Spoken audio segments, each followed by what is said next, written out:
tidak bekerja ini, aplikasi Anda sudah numpuk ya? Numpuk dan banyak cicilan masih. Totalnya berapa? Kalau di total secara rupiah berapa?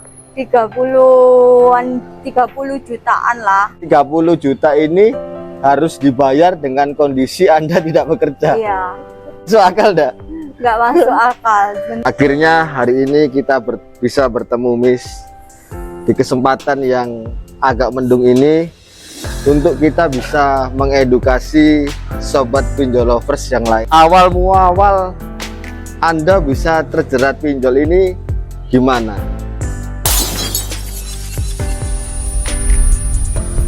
Kalau perkenalkan, nama saya Rara dari Trosobo, Taman Sepanjang Sidoarjo, Jawa Timur.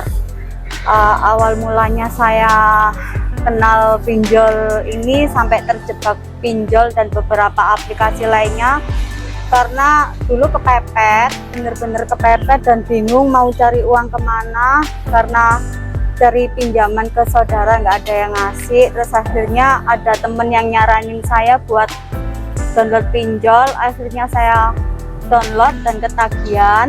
Setiap kali saya kepepet ke pinjol dengan percaya diri, terus akhirnya saya kejebak dan saya terlilit. Akhirnya tutup lubang gali lubang terus menerus. Pertama kali buka aplikasi pinjaman online ini masih statusnya bekerja ya?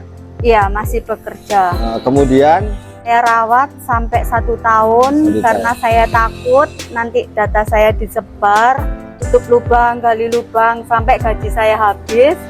Terus saya tetap berani nekat tutup lubang, gali lubang demi menutup hutang yang lainnya yang masih belum terlunasi. Terus pada akhirnya saya diberhentikan dari pekerjaan. Jadi waktu Anda sudah tidak bekerja ini, aplikasi Anda sudah numpuk ya? Numpuk dan banyak cicilan. Kurang lebih punya berapa aplikasi waktu itu? 7 atau ya? enggak 8 aplikasi. Totalnya berapa? Kalau di total secara rupiah berapa? 30 jutaan lah. Berarti 30 juta ini harus dibayar dengan kondisi Anda tidak bekerja. Iya, Masuk akal enggak?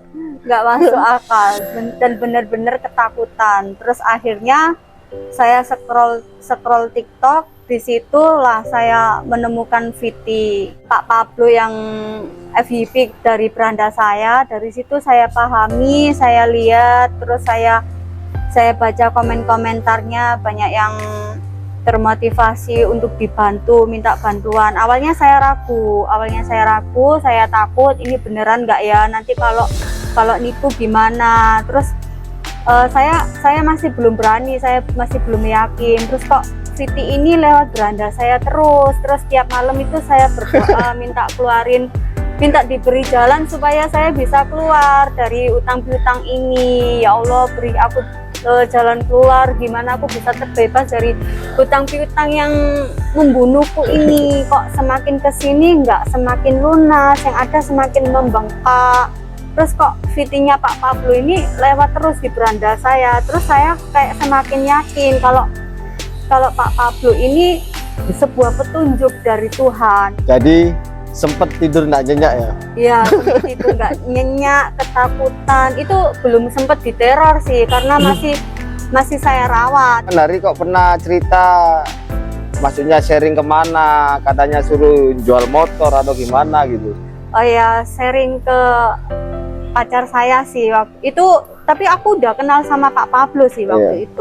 Terus ya sempet dimarahin, kamu kok berani banget kenal sama orang ini, kan belum pernah ketemu, ntar kalau nipu-nipu gimana? Enggak kok, aku baca di VT-nya banyak yang di podcast sama dia. Terus ya udah wes terserah kamu, resikonya ambil sendiri aja, kamu hadapin sendiri ya. Sampai hari ini motornya kejual enggak? Enggak sampai nekat kayak gitu.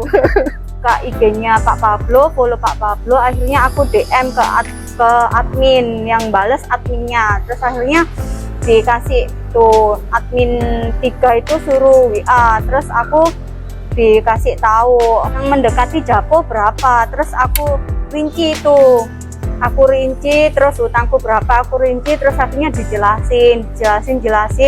Terus oke, aku mau.